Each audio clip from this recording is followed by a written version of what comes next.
Are you seeking for past video lectures, perfect guidance, PDF notes, and motivation? You will get here everything related to education and motivation.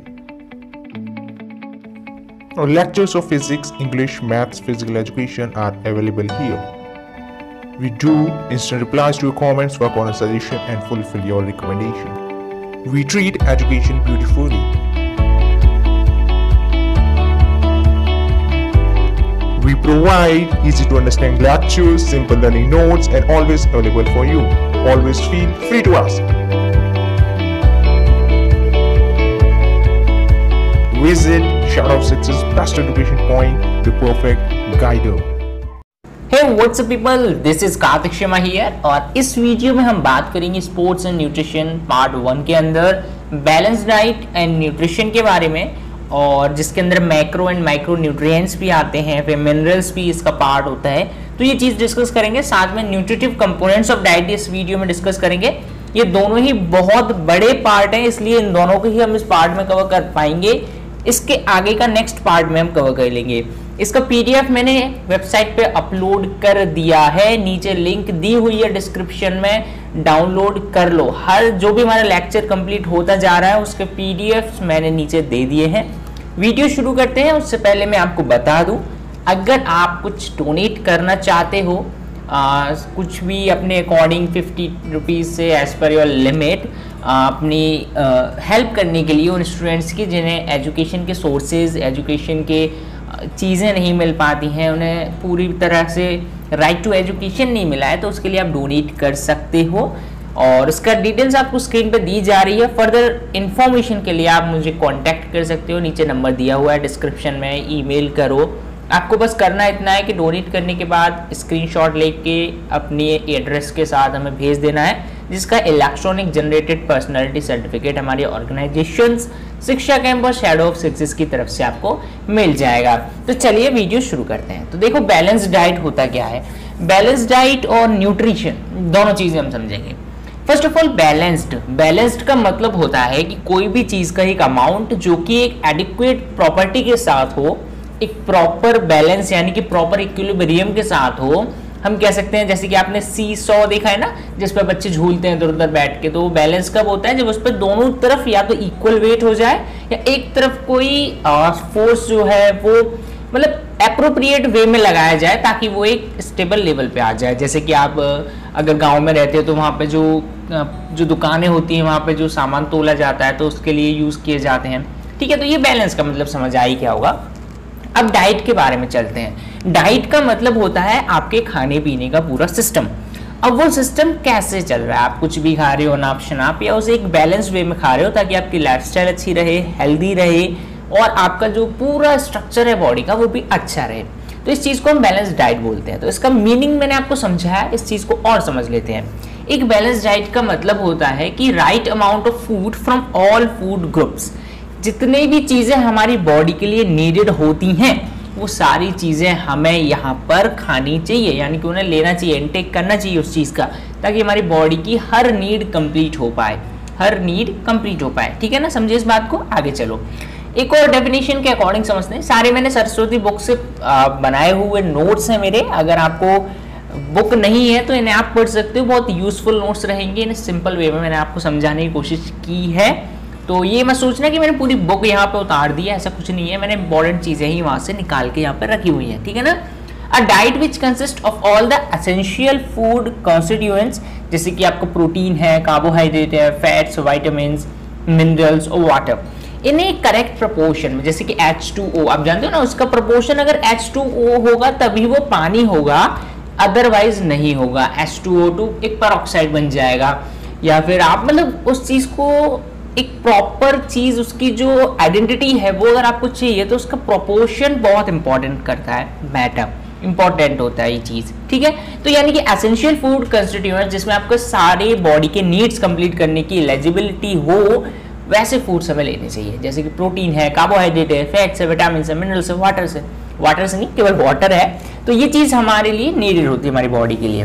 Okay, अब देखो एक और चीज़ समझ लेते हैं। Balance diet is that diet which consists of various constituents of food in accurate and appropriate quantity and quality भी यहाँ matter करती है ना भाई। ऐसा नहीं है ना ऑप्शन आप पिज्जा ही खा रहे हो डेली, ऐसा नहीं होगा ना। तो according to the requirement of individual, देखो हर इंडिविजुअल की कैपेसिटी अलग होती है। अब कोई तंदूराम है तो वो ज़्यादा खाएगा और कोई पतला दुबला है तो वो कम खाएगा, लेकिन उनकी कैपेसिटी उनकी रिक्वायरमेंट के अकॉर्डिंग हमें क्वालिटी और क्वांटिटी दोनों ही बैलेंस रखनी चाहिए, जिससे उनकी बॉडी की नीड्स कंप्लीट हो, खासकर उनकी एनर्जी रिजर्व रहे, वो एक्टिव रहे। ये चीज़ हमें ध्यान रखनी होती है उस खाने के साथ साथ, ठीक है ना। अब देखो न्यूट्रिशन आता है, न्यूट्रिशन के अंदर न्यूट्रिएंट जो होते हैं वो हम आगे डिस्कस करते हैं। अभी न्यूट्रिशन समझते हैं। न्यूट्रिशन क्या चीज़ है, बहुत बार देखा हमने माल न्यूट्रिशन का शिकार हो गया बच्चा, क्यों हो गया, क्या चीज़ थी न्यूट्रिशन ऐसी। तो न्यूट्रिशन समझ लेते हैं। एक न्यूट्रिशन एक ऐसी प्रोसेस होती है जिसके अंदर आप वो बहुत ज़्यादा इंपॉर्टेंट होती है। किसी भी फूड से एक प्रोसेस होती है, एक तरीके की हम कह सकते हैं प्रोसेस से जो चीज़ निकल के आती है वो न्यूट्रिशन कहलाता है। अब वो फूड से जब कोई भी इंडिविजुअल का डाइजेस्टिव सिस्टम उससे कुछ यूजफुल चीज़ें निकाल लेता है, टिश्यूज़ को निकाल लेता है, किसके लिए, ग्रोथ और रिप्लेसमेंट के लिए, फूड से एक बॉडी के लिए, ठीक है ना, एक बॉडी को अच्छा रखने के लिए, वो हमारा न्यूट्रिशन कहलाता है, ठीक है ना। अच्छा, और चीज समझते हैं कि न्यूट्रिशन का मतलब क्या है। एक्चुअल में न्यूट्रिशन एक ऐसा साइंस होता है फूड का जो डायरेक्टली हमारी हेल्थ के साथ रिलेटेड होता है। हेल्थ का मतलब क्या हुआ यहाँ पे कि हमारी बॉडी में उसकी रिक्वायरमेंट बहुत जरूरी है। अगर न्यूट्रिशंस प्रॉपर अमाउंट में नहीं होंगे तो यहाँ पर हेल्थ पे इफेक्ट पड़ेगा। तो डायरेक्ट रिलेशनशिप किसके साथ हो गया हमारा न्यूट्रिशन का, हमारी हेल्थ के साथ हो गया। ओके, अब इसकी डेफिनेशन समझ सकते हैं अच्छी तरीके से कि it can be said that nutrition is the science of foods which comprises the dynamic process in which the consumed food is digested, nutrients are absorbed and distributed to the tissues for utilization and waste are disposed of the body। देखो चीज समझते हैं, nutrition से हम कैसे समझ रहे थे, कहां से आ रहा था, वो फूड से निकल के आ रहा था। अब ये एक ऐसा साइंस था, एक प्रोसेस था जो डाइजेस्टिव सिस्टम के थ्रू किया जाता है। तो यानी कि फूड से हमारी जो यूजफुल चीजें थी, फूड से जो यूजफुल चीजें थी, बॉडी ने वो डाइजेस्टिव सिस्टम के थ्रू ले ली, खींच ली, जहां जहां रिक्वायरमेंट थी वह डिस्ट्रीब्यूट कर दी। एक डायनेमिक प्रोसेस थी, यानी कि चलती फिरती प्रोसेस थी। अब देखो इसके अंदर ये डाइजेस्टिव सिस्टम ने अपना काम किया, न्यूट्रिएंट्स एब्जॉर्ब हो गए, डिस्ट्रीब्यूट हो गए बॉडी के अंदर। अब उसका भी कुछ वेस्ट बचता है। अब वेस्ट तो कहाँ मतलब निकालते हो आप, वो तो आपको भी पता है। तो वेस्ट जो निकलता है वो बॉडी से वही वेस्ट होता है जो कि फूड का एक अनयूजफुल पार्ट होता है, ठीक है ना। आगे बढ़ो, न्यूट्रिएंट्स न्यूट्रिशन का ही पार्ट होता है न्यूट्रिएंट, यानी कि इसके अंदर न्यूट्रिएंट्स आते हैं। एक मैक्रो न्यूट्रिएंट आता है, इसके बाद माइक्रो आता है। तो मैक्रो में क्या होता है कि मैक्रो न्यूट्रिएंट्स जो होते हैं इंडिविजुअल की डाइट में बहुत ज्यादा इंपॉर्टेंट होते हैं। इन्हें हम बहुत ज्यादा अमाउंट में लेते हैं, लार्ज अमाउंट में लेते हैं, ठीक है ना। इसके बाद ये हमारी बॉडी को एनर्जी सप्लाई करते हैं, हमारी बॉडी के मेंटेनेंस ग्रोथ के लिए बहुत इंपॉर्टेंट होते हैं, ठीक है ना। जैसे कि इसमें पहला पार्ट आता है आपका कार्बोहाइड्रेट्स। अब देखो कार्बोहाइड्रेट्स के नेम में बहुत कुछ छिपा हुआ है, इस चीज को हमें समझना चाहिए। तो फर्स्ट ऑफ ऑल कार्बोहाइड्रेट होता क्या है, एक्चुअल में ये एक इंपॉर्टेंट सोर्स ऑफ एनर्जी है, यानी कि आपको आपकी बॉडी में अगर एनर्जी चाहिए तो कार्बोहाइड्रेट भी चाहिए भाई, कार्बोहाइड्रेट भी इंपॉर्टेंट चीज है, ठीक है ना। अब कार्बोहाइड्रेट में होता है क्या, देखो मैंने इसके नाम से आपको बताया था कि कार्बन, हाइड्रोजन और ऑक्सीजन। तो इसके जो 3 पार्ट हैं, पहले पार्ट में कार्बो का जिसका मतलब कार्बन, हाइड्रो का मतलब हाइड्रोजन, 8 का मतलब ऑक्सीजन। इससे आप समझ सकते हो बहुत इजी सी चीज है। कार्बोहाइड्रेट किसका कंपाउंड हो गया, कार्बन, हाइड्रोजन और ऑक्सीजन का, ठीक है ना। इसका प्रपोर्शन 2:1 होता है सभी कार्बोहाइड्रेट्स में एक्सेप्ट रेमनोज। रेमनोज में C6H12O5 जो है इसका कंपाउंड का केमिकल कंपोजिशन जो है उसके अंदर hydrogen atom to oxygen atom का जो रेशियो है वाटर की तरह होता है, जैसे कि 2:1, ठीक है ना। इसके बाद बाकी जो भी होता है वो सिमिलर रहता है सबके लिए, कार्बोहाइड्रेट्स के लिए। तो कार्बोहाइड्रेट क्या है, ऑर्गेनिक कंपाउंड्स होते हैं जो कि हमारे डाइजेस्टिव ऑपरेशंस के लिए बहुत इंपॉर्टेंट होता है। ऐसे कंपाउंड जो हमारे डाइजेस्टिव सिस्टम के लिए इंपॉर्टेंट होता है, तभी तो भाई डाइजेस्टिव सिस्टम काम करेगा, तभी न्यूट्रिशंस बाहर निकल के आएंगे, कहां से, फूड से, ठीक है ना। ये चीज समझ आई, ठीक है। चलो अब देखो ये भी देखा गया कि जो कार्बोहाइड्रेट्स में डाइट जो रिच होती है, यानी कि जिनके अंदर ज्यादा कार्बोहाइड्रेट होता है, वहां पर हमें वाटर की जरूरत कम पड़ती है, जैसे कि प्रोटीन या फैट के उनके कंपैरिजन के साथ, ऐसी डाइट्स के कंपैरिजन के साथ। क्यों, क्योंकि हमने अभी देखा कि इसके अंदर जो कंपाउंड है, जो केमिकल कंपोजिशन है, उसके अंदर हाइड्रोजन भी है, ऑक्सीजन भी है। तो H2O जहां भी बनेगा वाटर की कमी नहीं हो सकती वहां पे। तो ये चीज हमने देख ली ना, सिंपल था, ठीक है। इसके बाद यहाँ पे 2 मेन टाइप के कार्बोहाइड्रेट्स होते हैं, सिंपल एंड कॉम्प्लेक्स। जैसे ग्लूकोज है, फ्रक्टोज है, गैलेक्टोज है, सुक्रोज, माल्टोज, लैक्टोज, ये सिंपल कार्बोहाइड्रेट्स होते हैं। अब ये सिंपल कार्बोहाइड्रेट क्यों है, इनसे क्वेश्चन पूछा जाता है कि कौन से सिंपल कार्बोहाइड्रेट हैं इसके अंदर, और सिंपल कार्बोहाइड्रेट की प्रॉपर्टी क्या होती है, या कार्बोहाइड्रेट्स कितने टाइप के होते हैं, ये चीज पूछी जा सकती है। तो जो कार्बोहाइड्रेट सिंपल हैं, इसका मतलब वो सिंपल लिविंग है यार, सिंपल लिविंग यानी कि आराम से वाटर में सॉल्युबल हो जाते हैं, उसके साथ ढल जाते हैं, उसकी सिचुएशन के साथ ढल जाते हैं, ठीक है ना। ये क्रिस्टलाइन होते हैं, क्रिस्टलाइन जैसे क्रिस्टल्स बनते हैं, जैसे शुगर होता है ना आपका, तो वो क्रिस्टलाइन होता है, सुक्रोज उसी का पार्ट है, ठीक है ना। तो यहाँ पे क्रिस्टलाइन होता है, और ये स्वीट इन टेस्ट भी होते हैं, जैसे कि शुगर, और इन्हें हम शुगर भी बोल देते हैं अलग से, ठीक है ना।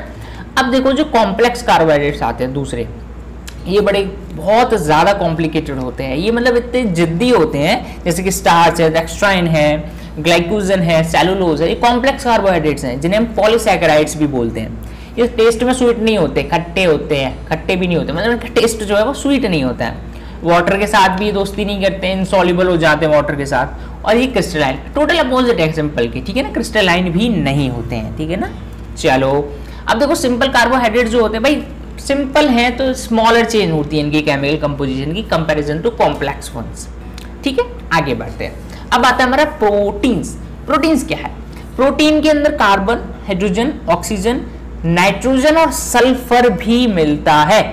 कार्बन, हाइड्रोजन, ऑक्सीजन तो मिलता ही है, साथ में नाइट्रोजन और सल्फर भी मिलता है। अब ये दो जो कंपोनेंट्स जुड़े ना इसके अंदर, इसकी वजह से इसे हम नाइट्रोजनस फूड भी बोल देते हैं।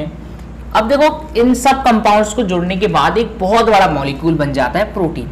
तो इन्हें हमारी बॉडी में, हमारे ब्लड में डायरेक्टली एब्जॉर्ब करना इम्पॉसिबल हो जाता है। तो फर्स्ट ऑफ ऑल ये किस चीज में टूटते हैं, अमीनो एसिड्स में टूटते हैं। हमारा डाइजेस्टिव सिस्टम इन्हें अमीनो एसिड्स में तोड़ता है।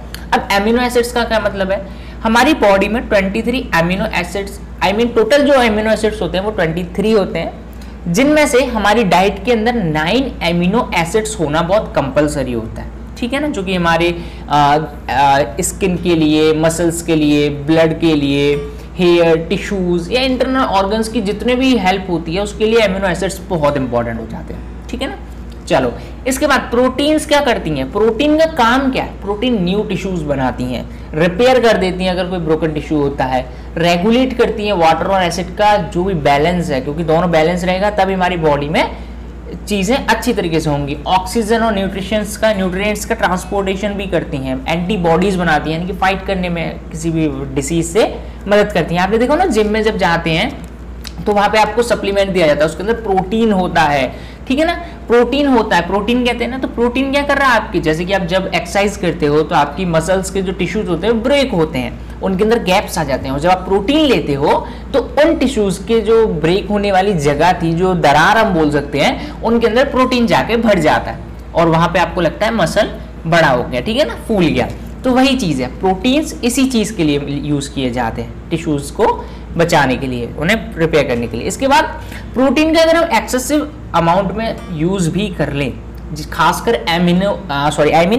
एनिमल प्रोटीन्स, ठीक है ना, एनिमल प्रोटीन्स का खासकर हम यूज कर लें तो यहाँ पे हार्ट डिसीज होने के चांसेस हैं, ऑस्टियोपोरोसिस होने के चांसेस हैं, स्ट्रोक या किडनी स्टोन्स होने के चांसेस है। ऑस्टियोपोरोसिस एक फीमेल से रिलेटेड प्रॉब्लम होती है, जिसमें आपकी मेंस्ट्रुअल साइकिल से रिलेटेड ये प्रॉब्लम होती है, इसे हम आगे पढ़ेंगे, ठीक है ना, आगे के चैप्टर्स में। स्ट्रोक यानी कि झटका लग जाए कोई भी, मतलब स्ट्रोक का मतलब अटैक वगैरह आ जाते हैं, जो किडनी स्टोन्स जिसे पथरी बोलते हैं, है ना, तो ये चीजें होने के चांसेस होते हैं। अब देखो बॉडी में 0.36 ग्राम्स ऑफ प्रोटीन पर पाउंड वेट पर आपको इतनी ग्राम प्रोटीन जरूरत होती है, ठीक है ना, ओके।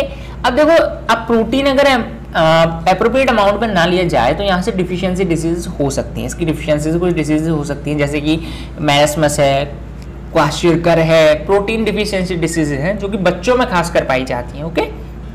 इसके बाद हम फैट्स पे चलते हैं। फैट्स यहाँ पर कार्बन, ऑक्सीजन और हाइड्रोजन का परसेंटेज आपको इंपॉर्टेंट होता है जानना, अच्छा रहेगा। इसका जो भी रेशियो है वो जान लो, 76-12-12, ठीक है ना, ये इसका कंपाउंड का एक डिस्ट्रीब्यूशन होता है, ओके। इसके बाद फैट्स हमारी बॉडी के बहुत सारे फंक्शंस में यूजफुल होता है, जैसे कि हमारी बॉडी को वार्म रखता है, ऑर्गन्स को प्रोटेक्ट करता है, जो ज़्यादा मोटे लोग होते हैं उनके ऑर्गन्स पे बाहर से कोई फोर्स नहीं लगाया जा सकता इजीली। इसके बाद हमारा जो हार्मोन्स के प्रोडक्शन में फैट बहुत मदद करता है। साथ में हमारे जो स्ट्रक्चर्स होते हैं वो भी फैट्स के अकॉर्डिंग चेंज होते हैं। भाई बॉडी में फैट होगा तभी तो हम बॉडी के स्ट्रक्चर को क्लासीफाई कर पाएंगे, ठीक है ना। इसके बाद डिफरेंट टाइप ऑफ फैट्स, जैसे कि इनकी डिफरेंट कैरेक्टरिस्टिक्स होती हैं, वो डिफरेंट वे में हमारी बॉडी के अंदर रिएक्ट करते हैं। अब ये फैट किस तरीके के होते हैं, सैचुरेटेड फैट्स होते हैं, पॉली अनसैचुरेटेड फैट्स होते हैं और मोनो अनसैचुरेटेड फैट्स होते हैं, ठीक है ना। इन्हें समझ लेते हैं। अगर हम सैचुरेटेड फैट्स का इंटेक बढ़ा देते हैं तो इसकी वजह से हार्ट डिसीज होने के चांसेस हो जाते हैं, क्योंकि यहाँ पे कोलेस्ट्रॉल लेवल ब्लड में बढ़ जाएगा जब फैट हमारा बढ़ेगा, सैचुरेटेड फैट जब बढ़ेगा तो कोलेस्ट्रॉल लेवल बढ़ जाएगा। ऐसे फैट्स को अगर हमें देखना है तो फास्ट फूड जो होते हैं, पेस्ट्रीज हैं, बिस्किट्स हैं, इन चीज़ में ज़्यादा मिलते हैं, तो इनका कम से कम सेवन किया करो, इन्हें यूज़ मत किया करो, ठीक है ना। जो हम सुबह सुबह बिस्किट चाय खा लेते हैं, चाय के साथ बिस्किट खा लेते हैं, सॉरी, तो वहाँ पे क्या होता है कि वहाँ फास्ट फूड एक तरीके का, बिस्किट्स हैं, पेस्ट्रीज हैं, इन चीज़ों का जो इंटेक है बहुत कम करना चाहिए, क्योंकि ये हमारी बॉडी में हार्ट डिसीज के चांसेस बढ़ाते हैं, सैचुरेटेड फैट का लेवल बढ़ा देते हैं। तो डेली लाइफ से रिलेट करके इसे समझ सकते हो। अब पॉली अनसैचुरेटेड फैट लो या मोनो अनसैचुरेटेड फैट लो, ये हेल्प करते हैं हमारी बॉडी के ब्लड के अंदर जो कोलेस्ट्रॉल लेवल होता है उसे कम करने के लिए, लो करने के लिए। ये चीज़ आप समझ गए होंगे। और जो पॉली अनसैचुरेटेड फैट्स होते हैं मोनो अनसैचुरेटेड फैट से भी ज़्यादा बेटर होते हैं, ठीक है ना। ये भी मोनो अनसैचुरेटेड फैट्स भी किसी लेवल तक आपके लिए हार्मफुल हो सकते हैं, लेकिन पॉली अनसैचुरेटेड फैट्स इनसे थोड़े से ज़्यादा बेटर होते हैं, ठीक है। आगे समझते हैं। आगे हमारा आता है वाटर। वाटर तो बहुत कॉमन चीज़ है, इसका रेशियो 2:1 होता है, हाइड्रोजन ऑक्सीजन के अंदर होता है। ब्लड में 90% ऑफ वाटर आपको मिलता है और ये हेल्प करता है हमारी बॉडी के अंदर उन्हें लिक्विफाई करने में, किसको, न्यूट्रिएंट्स को, ताकि वो ट्रांसफर हो पाए बॉडी के सेल्स तक, पूरी बॉडी के अंदर, ठीक है। एक्सक्रीशन सिस्टम, जो भी हमारा वेस्ट प्रोडक्ट होता है उसे लिक्विफाई करता है ताकि वो इजीली हमारी बॉडी से बाहर निकल पाए, ठीक है। बॉडी का टेम्परेचर रेगुलेट करता है।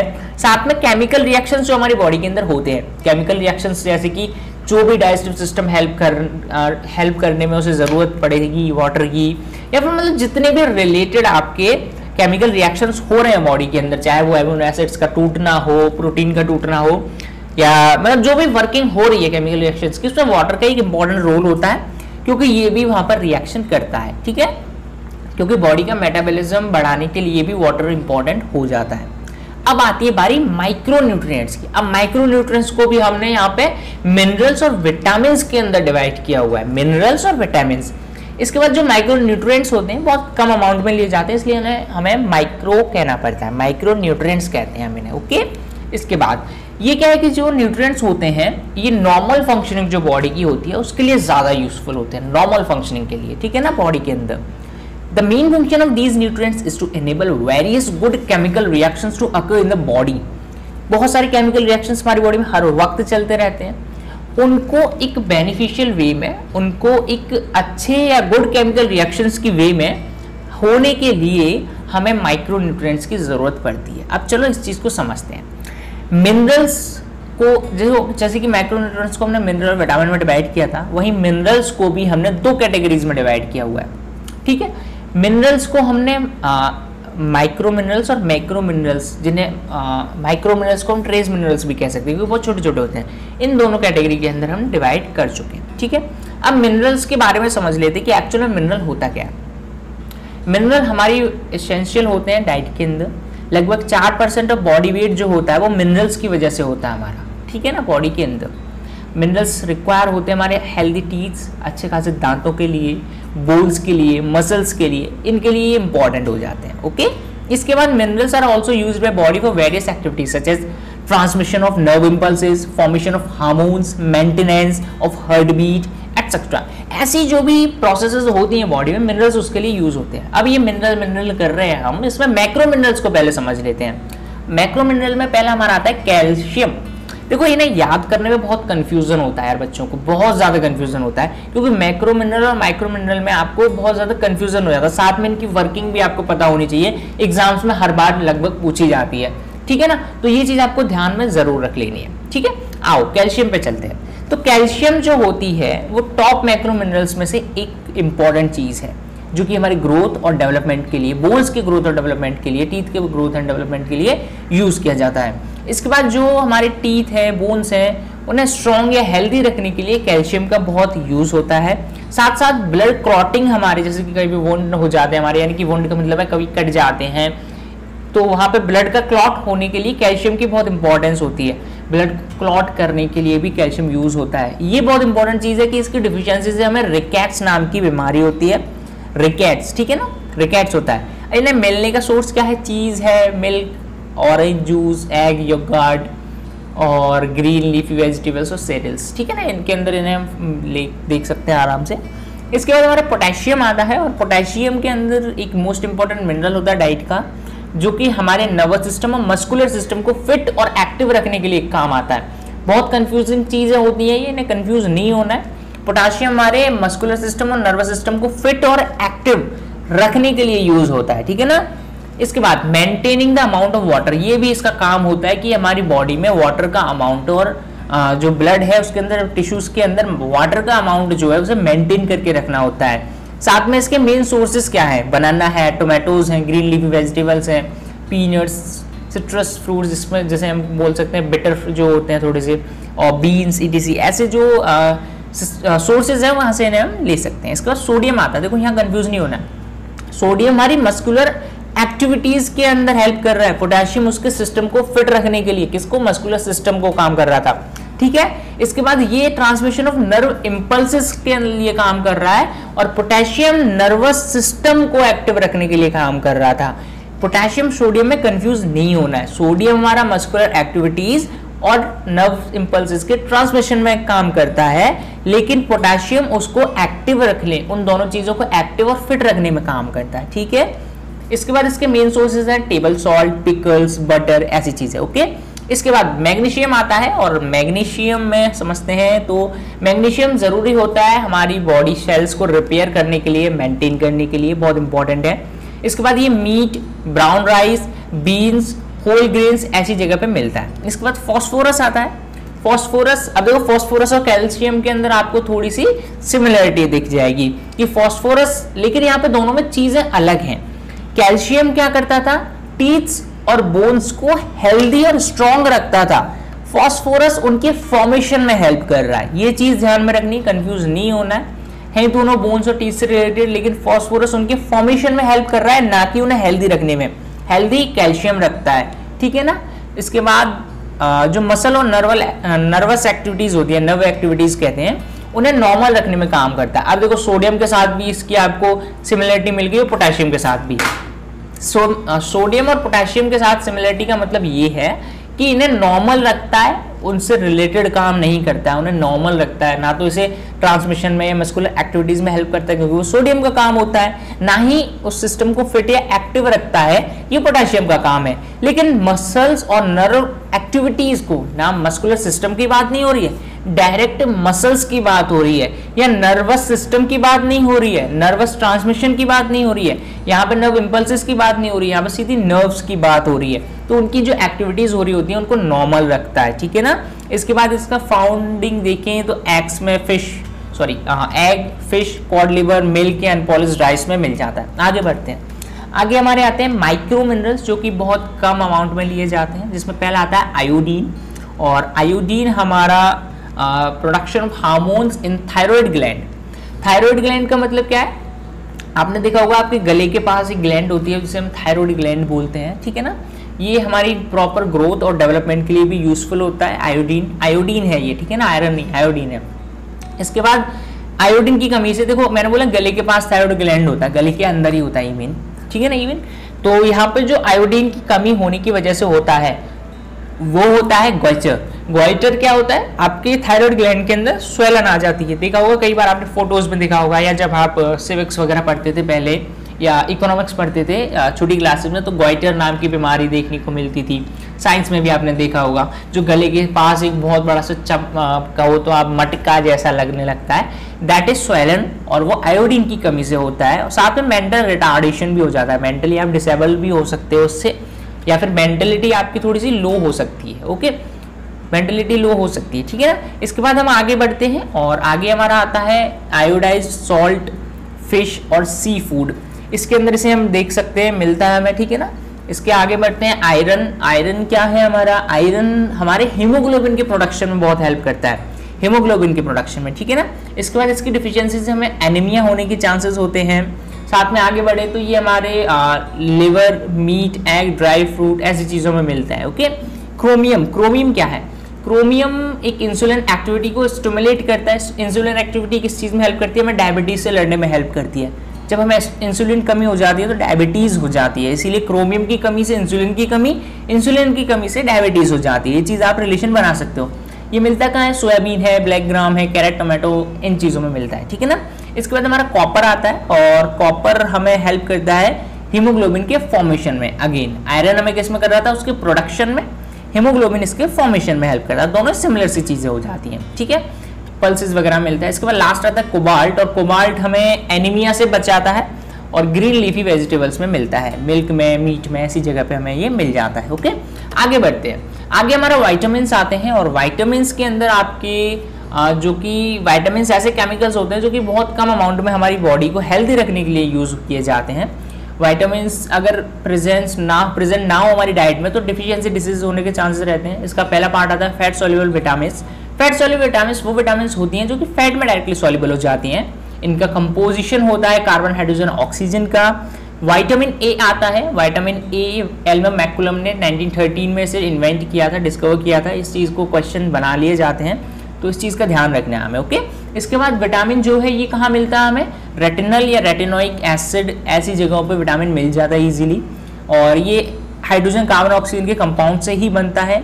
इसका मेन काम होता है हमारे बोन्स एंड टीथ के फॉर्मेशन में हेल्प करना, साथ में हमारी नॉर्मल विजन को, ये क्वेश्चन बन जाता है एमसीक्यूज टाइप क्वेश्चंस में, तो नॉर्मल विजन को प्रमोट करता है, ठीक है ना। और इन्फेक्शन से हमें रेजिस्टेंस प्रोवाइड भी कराता है। ओके। इसके बाद डिफिशियंसी से नाइट ब्लाइंडनेस, ये इंपॉर्टेंट है। नाइट ब्लाइंडनेस याद रखना है, कैरेटोमेलेसिया याद रखना है, ज़ेरोप्थेलमिया याद रखना है, ठीक है ना। तो ये चीज़ें आपको याद रखनी है। ओके। इसके सोर्सेज हैं कॉड लिवर ऑयल है, एनिमल लिवर है, एग यॉक, ये चीज़ें आप देख सकते हो। ओके। इसकी डेली भी रिक्वायरमेंट होती है लगभग 2 मिलीग्राम्स इसकी डेली रिक्वायरमेंट होती है। ये बहुत इंपॉर्टेंट चीज़ है, इन्हें आप याद जरूर रखना है। इसके बाद विटामिन डी आता है। देखो फैट सॉल्युबल विटामिन को याद करने का तरीका है एडेक, ADEK, एडेक, ठीक है ना। इस चीज़ को मैं अपडेट करके कर दूंगा आपको जब PDF आपको मिलेगा उसके अंदर। ओके।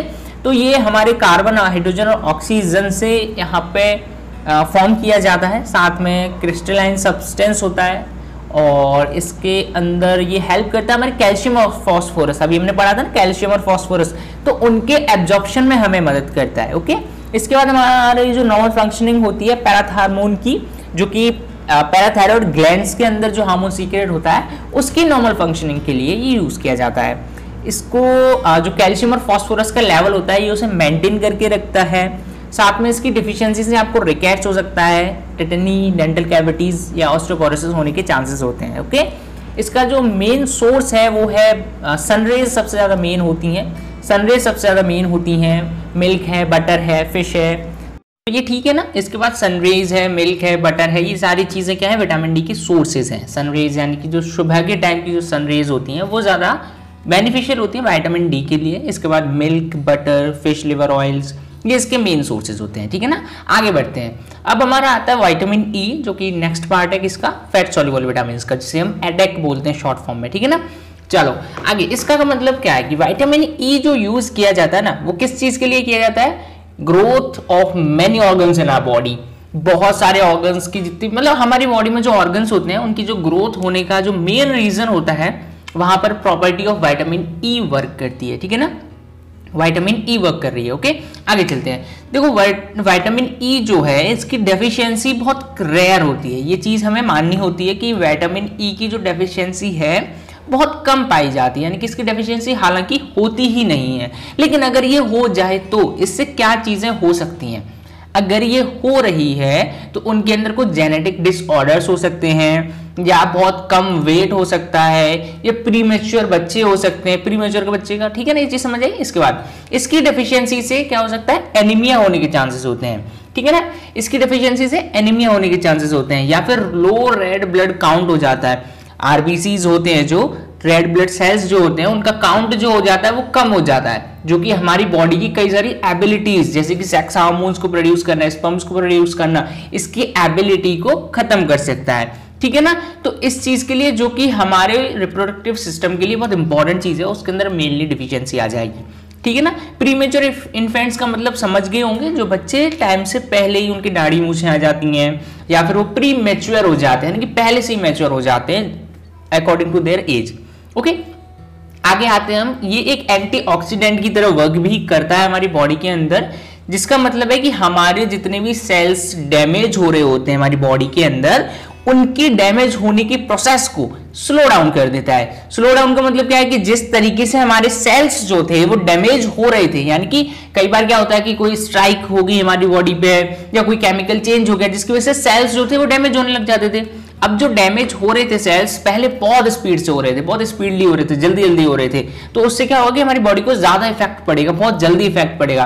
तो उसकी प्रोसेस को एंटीऑक्सीडेंट क्या करते हैं, उसकी प्रोसेस को स्लो कर देते हैं। हालांकि वो डैमेज होंगे, अगर कोई एक्सटर्नल फोर्स उस पर लगा है या कोई केमिकल चेंज हुआ है तो वो जो डैमेज होने वाले थे सेल्स वो डैमेज तो होंगी, लेकिन उनकी प्रोसेस में क्या हो जाएगी, स्पीड अप जो थी उनकी वो स्लो हो जाएगी। किसकी वजह से, विटामिन ई, क्योंकि वो एक एंटीऑक्सीडेंट की तरह वर्क कर रहा है। ओके, आगे चलो। इसकी डेफिशिएंसी से क्या होता है, नर्व या मसल डैमेजेस होने के चांसेस हो जाते हैं, क्योंकि हमने देखा था कि लो वेट भी हो रहा था इसकी डेफिशिएंसी से, और प्रीमेच्योर इन्फेंट्स हो रहे थे या जेनेटिक डिसऑर्डर हो रहे थे, उनके अंदर क्या होगा कि जो लो वेट का रीजन था वहां पे क्या होगा कि मसल्स वहां पे डैमेज होना आसानी से शुरू हो जाएंगी या नर्व्स का डैमेज होना वहां पे शुरू हो जाएगा, क्योंकि वहां पर बॉडी इतनी एफिशिएंट नहीं है, ठीक है ना। जिसकी वजह से आपकी जो आर्म्स के अंदर फीलिंग्स होती है, यानी कि सेंसिटिविटी होती है आर्म्स के अंदर, लेग्स के अंदर, या फिर बॉडी के मूवमेंट कंट्रोल होते हैं उनके अंदर आपका कंट्रोल ही नहीं रहेगा। साथ में आपकी मसल्स वीक होने के चांसेस हैं, विजन प्रॉब्लम्स भी हो सकती हैं, यानी कि आई से रिलेटेड प्रॉब्लम्स भी आपको हो सकती हैं, ठीक है ना। आगे चलो, ग्रीन वेजिटेबल्स हुए किडनी, लिवर, हर्ड, cotton seed, sprouts, coconut oil, yolk, dry and fresh fruits, milk, meat, butter and maize, ये सारे इसके बहुत अच्छे सोर्सेज हैं जहां पे आपको विटामिन ई बहुत इजीली मिल जाता है। अब ये हमारे डेली लाइफ में ज्यादातर यूज करने वाली चीजें होती हैं। अब ये किडनी, लिवर अपने लिए निकाल के खा लेने हैं, इसका मतलब है कि जो नॉन वेजिटेरियन लोग होते हैं उनके लिए ये चीजें होती है, ठीक है ना। जो वेजिटेरियन है वो डेली ग्रीन वेजिटेबल्स लेते हैं, ठीक है ना। कोकोनट ऑयल है और ग्रीन वेजिटेबल्स हैं, बटर है, मिल्क है, तो ये चीजें क्या है कि जो वेजिटेरियन लोग हैं वो तो डेली लेते ही लेते हैं, और साथ में नॉन वेजिटेरियंस भी लेते हैं, तो यहाँ पर दोनों का बैलेंस बराबर है। इसकी वजह से विटामिन ई की कभी कमी होती ही नहीं है, ठीक है। लास्ट आता है हमारा फैट सॉल्युबल विटामिन के। विटामिन के क्या है, इसका मेन फंक्शन है आपके ब्लड को क्लॉट करना। ब्लड को क्लॉट करने का मतलब जब भी आपका ब्लड ज्यादा तेजी से निकलने लगता है किसी वुंड से, यानी कि किसी चोट के या निशान से, या फिर हम कह सकते हैं कोई भी आपकी बॉडी पे स्ट्राइक हुआ है, कोई शार्प एज स्ट्राइक हुआ है, तो अगर वहां पे ब्लड निकल रहा है तो उसे क्लॉट करने की गारंटी इसकी होती है। आपकी बॉडी के अंदर कोई डैमेज होता है ब्लड से रिलेटेड तो उसे क्लॉट करने की गारंटी विटामिन के की होती है, रिस्पॉन्सिबिलिटी, ठीक है ना।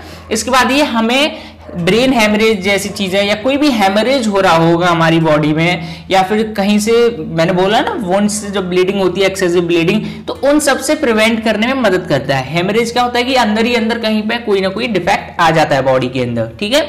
आगे चलो, इसकी डिफिशियंसी से भी हमें एनीमिया होने के चांसेस होते हैं, ठीक है ना, एनीमिया होने के चांसेस होते हैं, ठीक है।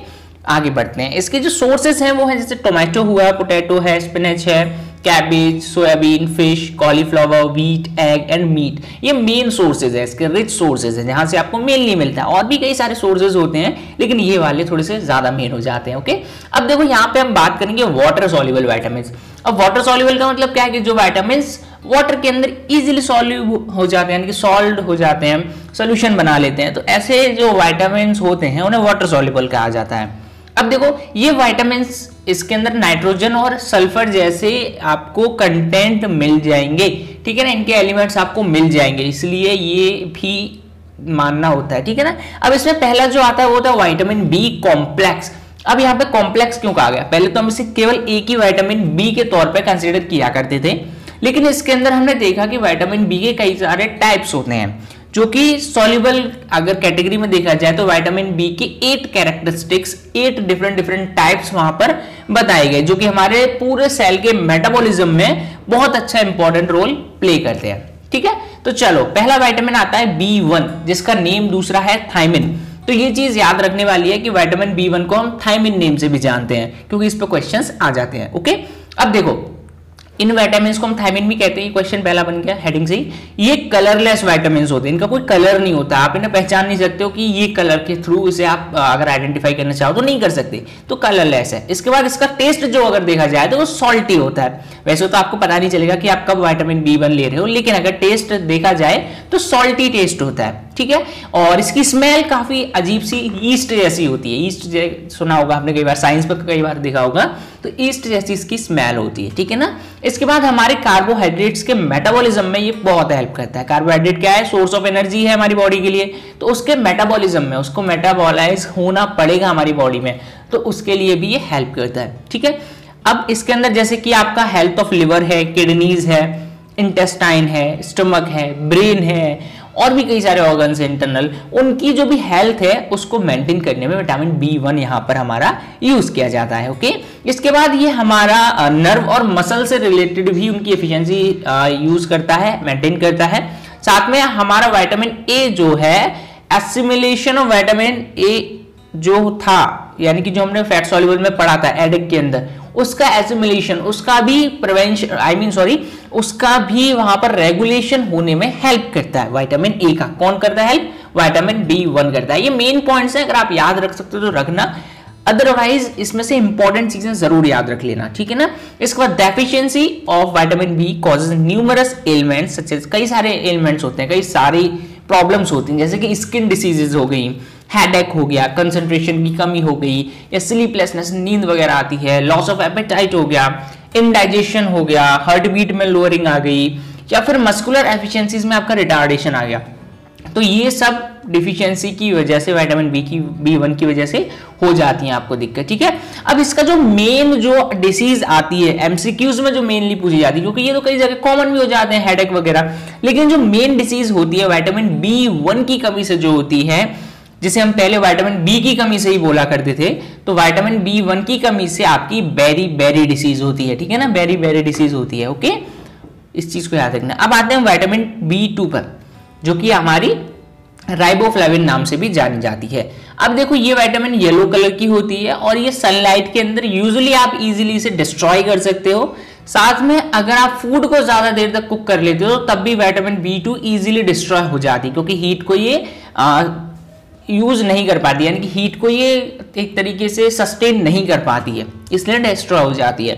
साथ में ये हमारे जो यूथ कैरेक्टरिस्टिक्स होते हैं, यानी कि आपकी tightness and smoothness of skin होती है, activity, health of body tissues, ये सारी चीजों को मेंटेन, उसे हेल्प करने में, उसे प्रिजर्व करने में, उसे प्रिवेंट करने में B2 मदद करता है। ओके, विटामिन B2 हमारी eyes, nose, mouth, lips and tongues को एक हेल्दी स्टेट में, यानी कि हमारी जो 5 इंद्रियां हैं ऊपर की, समझ लो फेस की, उन्हें एक हेल्दी स्टेट में रखने के लिए विटामिन B2 यूज किया जाता है बॉडी के थ्रू, ठीक है ना।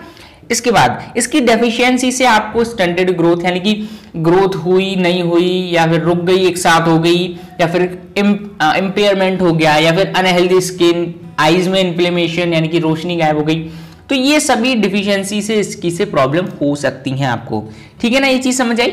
आगे देखो, इसकी डेफिशिएंसी से आपका इम्यूनिटी पावर, जो व्हाइट ब्लड कॉर्पुसल्स होते हैं, ठीक है ना, जैसे आप सेल्स भी बोल सकते हो, उनकी इम्यूनिटी पावर खत्म हो जाती है, ठीक है। आगे चलते हैं हम विटामिन B3, जिसे हम नाइसिन भी बोलते हैं, और इसको हम एक वाटर सॉल्युबल विटामिन के अंदर कंसीडर कर रहे हैं, तो हमारी बॉडी इसे स्टोर नहीं कर सकती, ये इसका एक मेन फैक्टर है। विटामिन B3 को हमारी बॉडी स्टोर नहीं करती है, केवल यूज करती है, ठीक है ना, यूज करके फिर बाहर हो जाता है, यानी कि इसे एक्सक्रीट किया जा सकता है एक्सेस अमाउंट में, अगर ये नीडेड नहीं है बॉडी के थ्रू, ठीक है ना। इसकी डिफिशियंसी से पेलेग्रा डिसीज होती है। पेलेग्रा डिसीज कई बार बच्चों को कंफ्यूज करती है।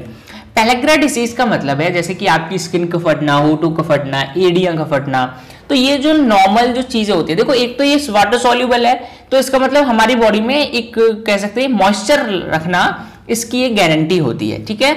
तो पेलेग्रा डिसीज इसकी डिफिशियंसी से हो जाती है, जहां जहां हमारा वाटर की कमी ज्यादा हो जाती है बॉडी के कुछ पार्ट्स के अंदर। तो पेलेग्रा डिसीज का मतलब आपकी स्किन का रफ हो जाना, फट जाना, या फिर आपकी एड़ियां खासकर जो फटती हैं लोगों की, यानी कि हील्स जो फटती हैं, क्रैक्स आ जाते हैं उनके अंदर, तो वो चीज पेलेग्रा डिसीज होती है। ठीक है, विटामिन B5 जिसे हम पैंटोथेनिक एसिड बोलते हैं, ठीक है ना। अब आपको विटामिन B4 क्यों नहीं ली, तो यार कंसिडर ही नहीं होती। मैंने बताया था ना 8 जो मेन वाटर सॉल्युबल हैं वो ये वाली हैं, ठीक है ना, कंफ्यूज नहीं होना है, इसलिए मैंने इसे सीरीज में लिखा है, B4 नहीं है इसमें, ठीक है ना, कभी लिख मत देना। तो B5 पेंटोथेनिक एसिड हो गया, ये हमारे ब्लड सेल्स को बनाने में मदद करती है, ठीक है ना। इसके बाद देखते हैं, ये एक वाइटल रोल प्ले करती है हमारे फैट को ब्रेक करने में और कार्बोहाइड्रेट को ब्रेक करने में, एनर्जी के लिए यूज करती है। यानी कि हमारी बॉडी को जब एनर्जी की जरूरत पड़ती है तो हमारा पेंटोथेनिक एसिड क्या करता है, जो भी हमारी बॉडी में फैट है या कार्बोहाइड्रेट स्टोर हुआ है या एक्सटर्नली आया है, उससे क्या करेगा, उसे ब्रेक करने में अपना रोल, इंपॉर्टेंट जो रोल है इसका, उसे फॉलो अप करेगा।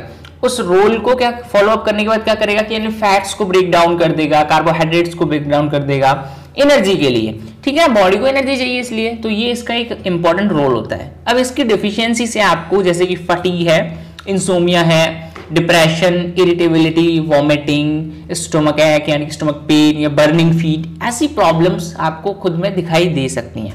इसके बाद विटामिन B6 आता है और ये विटामिन आपके हेमोग्लोबिन के फॉर्मेशन में मदद करता है। अभी हमने कुछ न्यूट्रिएंट्स पढ़े थे माइक्रो मैक्रो के अंदर, मिनरल्स भी पढ़े थे, तो वहां पे हमने आयरन पढ़ा था ना, आयरन और आयोडीन, तो वहां पे आयरन के अंदर हेमोग्लोबिन का एक रोल था कि वो उसे फॉर्मेट करने में हेल्प करता है, ठीक है ना। तो ये चीजें आपको देख ली, प्रॉपर उसे प्रिवेंट करने में या उसे रेगुलेट करने में हेल्प करता है। तो ये चीज एक बार रिवाइज जरूर करते जाना एक साथ के साथ। तो यहाँ पे हेमोग्लोबिन के फॉर्मेशन में विटामिन B6 भी यहाँ पर यूज की जाती है बॉडी के थ्रू, हमारी स्किन को हेल्दी रखती है। साथ में आता है विटामिन B7 जिसे हम बायोटिन भी बोलते हैं, इसका केमिकल नेम है बायोटिन, ओके, टिन बायोटिन। इसके बाद इसकी डिफिशियंसी से हमारा इम्पेयर्ड ग्रोथ हो जाता है, यानी कि मैंने बोला था कि कोई एक हाथ बड़ा हो गया, एक छोटा ही रह गया, या पैर में खासकर आपने देखा होगा कि लोग थोड़ा सा लगा के चलते हैं, तो वहां पे क्या हो जाता है कि उनकी इम्पेयर्ड ग्रोथ हो जाती है विटामिन B7 की कमी से, ठीक है ना। मसल में स्ट्रेन आ जाता है, खिंचाव आ जाता है, ऐसी कोई प्रॉब्लम्स होती हैं, ठीक है। इसके बाद देखो विटामिन B6 B7 है, B8 नहीं है इसके अंदर।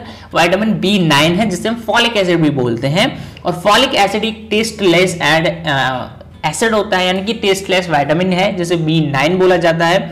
ऑर्डरलेस होता है और साथ में येलो भी होता है कलर में। इसको सिंपल कुकिंग से हम डिस्ट्रॉय कर सकते हैं।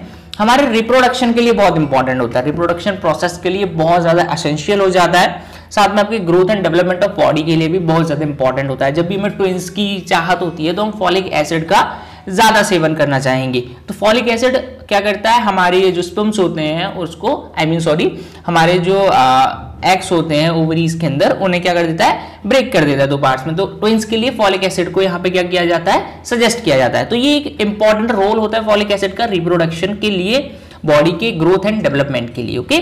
इसके बाद क्या होता है, ये विटामिन हमारे ब्लड फॉर्मेशन में भी हेल्प करता है, ब्लड फॉर्मेशन में करता है, ठीक है ना। इसके बाद डेफिशिएंसी फॉलिक एसिड से क्या हो जाता है, हमें लियोसाइट्स हो सकता है, लॉस ऑफ लियोसाइट्स, ठीक है, ल्यूसोसाइट्स होता है, ठीक है। अब विटामिन B12 पे आते हैं। इसके बाद ये कलर में रेड होता है, इसकी इंपॉर्टेंट प्रॉपर्टीज है, जरूर याद रख लेना यार, बहुत इंपॉर्टेंट है, पूछा जा सकता है एग्जाम्स में। इसके बाद this vitamin is usually destroyed if food is cooked for longer time, ज्यादा टाइम के लिए इसे इजीली हम डिस्ट्रॉय कर सकते हैं। साथ में इसकी डिफिशियंसी से हमें एनीमिया डिसीज होती है, ठीक है। आगे बढ़ते हैं, आगे आता है हमारा विटामिन C जो कि वाटर सॉल्युबल का दूसरा पार्ट आता है। अब विटामिन C क्या है, इसे हम एस्कॉर्बिक एसिड भी बोलते हैं एक तरीके से, ये वाटर सॉल्युबल है, ये तो हमें भी पता है। इसके बाद ये व्हाइट क्रिस्टलाइन सब्सटेंस होता है, व्हाइट क्रिस्टलाइन सब्सटेंस, जैसे कि हम कह सकते हैं क्रिस्टल्स होते हैं इसके। साथ में हमारे जो वुंड्स हो जाते हैं, यानी कि चोट हो जाती है, घाव हो जाते हैं, उन्हें हील करने में विटामिन C हमें हेल्प करता है, ठीक है ना। इसके बाद हमारा जो मेटाबॉलिक रेट होता है, और ये कैल्शियम के एब्जॉर्बिंग में भी हमारी बॉडी में हेल्प करता है, साथ में मेटाबॉलिक रेट को भी बढ़ाता है, ठीक है ना। इसके आगे बढ़ते हैं, तो ये एक इफेक्टिव एंटीऑक्सीडेंट है। अभी एंटीऑक्सीडेंट का हमने रोल समझाया था कि जो सेल्स जो डैमेज हो रहे थे उनकी प्रोसेस को स्लो डाउन करने में, तो ये हाईली इफेक्टिव होता है विटामिन C, ओके। इसके बाद हमारा आता है, it is also essential for the formation, growth and repair of bones, skin and connective tissues. इनकी ग्रोथ और रिपेयरमेंट के लिए भी बोन्स के, स्किन के, कनेक्टिव टिश्यूज के ये यूज किया जाता है बॉडी के थ्रू।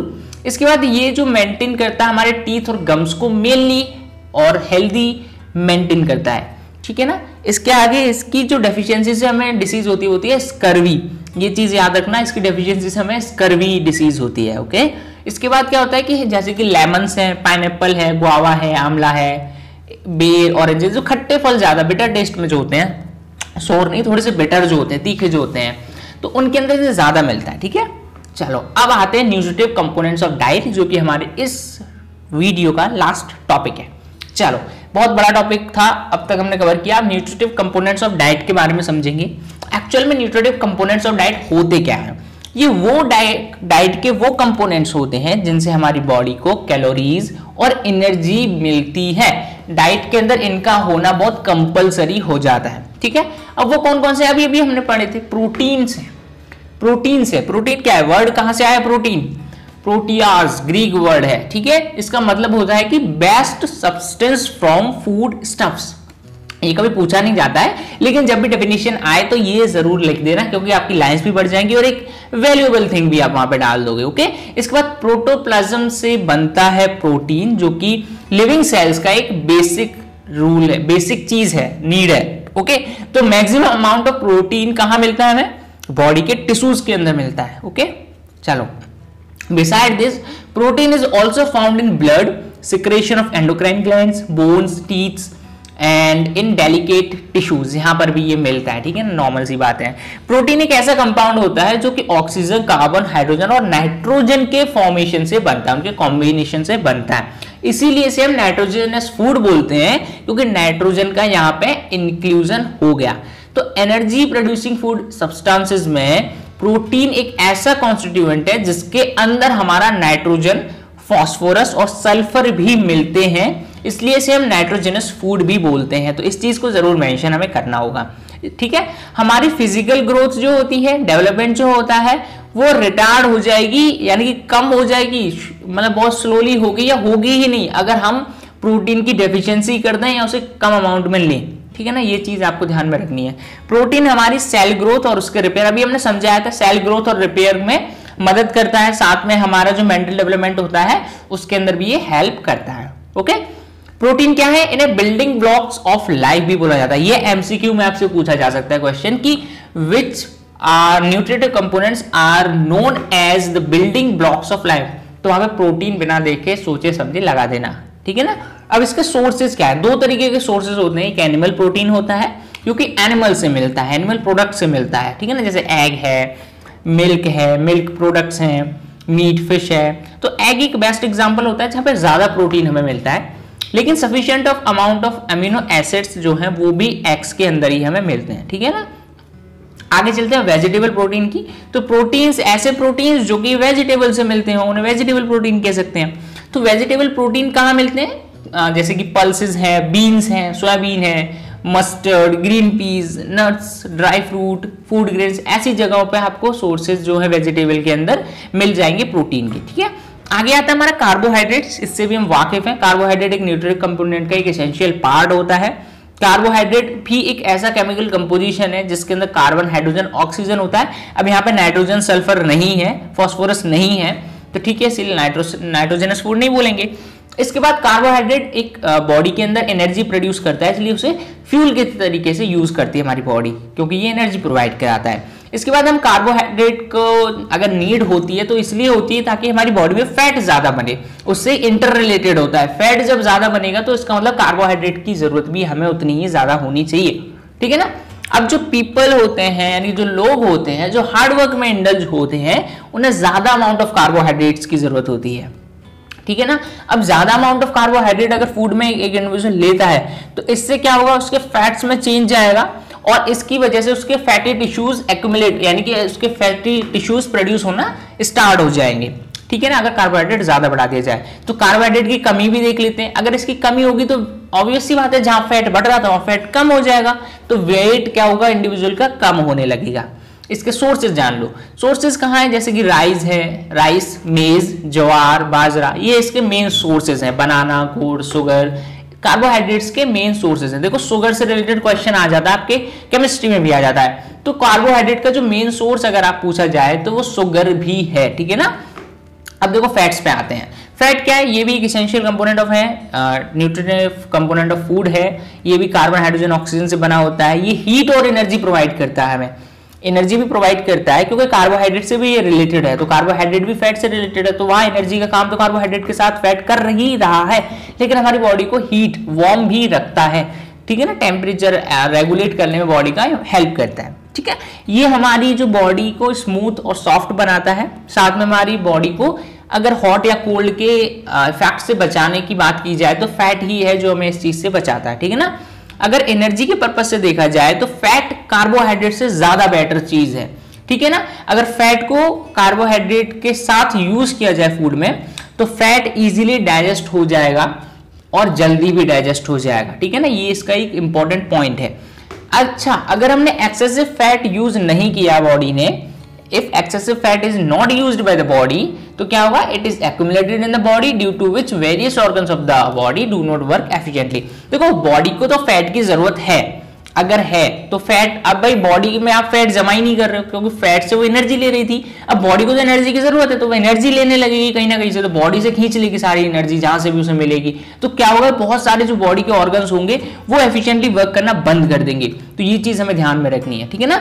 अगर फैट अवेलेबल है लेस क्वांटिटी में फूड में, तो कार्बोहाइड्रेट की जो carbohydrates to some extent changes into fat, यानी कि अगर फैट कम है हमारे फूड में तो कार्बोहाइड्रेट भी कहीं तक फैट में चेंज हो जाएगा बाद में, ठीक है ना। इसके बाद आता है सोर्सेज ऑफ फैट। तो sources of fat animal sources और वेजिटेबल सोर्सेज होते हैं, ठीक है ना। जहां पे हम एनिमल से लेते हैं, एनिमल प्रोडक्ट से लेते हैं सोर्सेज, वो एनिमल सोर्सेज हो जाते हैं जो मेनली एनिमल से आते हैं। वेजिटेबल जो वेजिटेबल से आते हैं, ठीक है ना, यानी कि अनप्रोसेस्ड स्टार्ची वेजिटेबल, जैसे कि स्वीट पोटैटो है हमारा, होल कॉर्न है, ड्राई फ्रूट्स हैं, तो ये सारे जो है वेजिटेबल सोर्सेज हैं मेन। ओके, इसके बाद हम आते हैं विटामिन पे, और विटामिन भी हमें पता है कि ये भी इंपॉर्टेंट फूड कंपोनेंट है। इसके बाद हेल्दी लाइफ के लिए इंपॉर्टेंट होता है, हमें कई सारे डिजीज से अभी हमने पढ़ा किस किस से बचाता है, हमारी इम्यूनिटी पावर बॉडी के अंदर बढ़ाता है। साथ में क्या है कि जनरल डेवलपमेंट ऑफ बॉडी के लिए भी अपना रोल प्ले करता है, कंट्रीब्यूट करता है। अगर हमारी डाइट में वेरियस विटामिन कमी हो जाए तो हम डिफिशियंसी डिसीज जो अभी भी पढ़ गए, विटामिन सी से स्कर्वी डिसीज हो रही थी, B1 से हमें बेरी बेरी हो रही थी, तो ये चीजें हमें पढ़ के आए, तो यही डिफिशियंसी डिसीज की कमी से हो जाएंगी। इसके साथ अगर ये विटामिन लेस क्वांटिटी में हमें चाहिए हमें, ठीक है ना, तो ये हमारी लीडिंग लाइफ के लिए, हेल्दी लाइफ के लिए इंपॉर्टेंट हो जाती हैं, ठीक है ना। लेस क्वांटिटी में ही है लेकिन जरूरी है। Type of vitamin, fat soluble vitamin हमने पढ़ी थी ADE के, जैसे हम एडेक से हम याद कर सकते हैं। और वाटर सॉल्युबल विटामिन तो आप BC से याद कर लो, BC तो बहुत याद रहता है, तो BC से याद कर लो।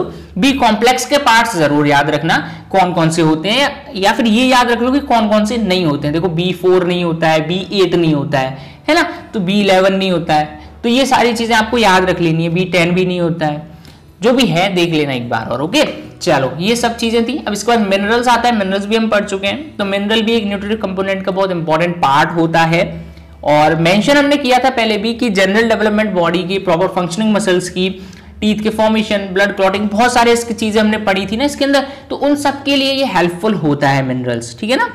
और जैसे कि कौन कौन से आते हैं, calcium, cobalt, iron, iodine, phosphorus, और सल्फर, पोटेशियम, सोडियम, मैग्नीशियम। तो ये चीजें थी हमने जो अभी डिस्कस की इस वीडियो के अंदर। आई होप आपको वीडियो पसंद आया होगा। लेक्चर थोड़ा लंबा था लेकिन बहुत इंपॉर्टेंट था, इस चीज को ध्यान में रख लेना कि इसके PDF नोट्स मैंने नीचे डाउनलोड करने की लिंक दी हुई है, वेबसाइट पे अपलोड हो चुके हैं, तो जाकर वहां से अपलोड कर लेना। सेकंड पार्ट भी जल्दी आएगा जिसमें हम non nutritive components, healthy weight, जो भी है सारी चीजें हम वहां पे कवर करेंगे। तो तब तक के लिए bye, take care, keep healthy, keep smiling, keep clean your surroundings. जय हिंद।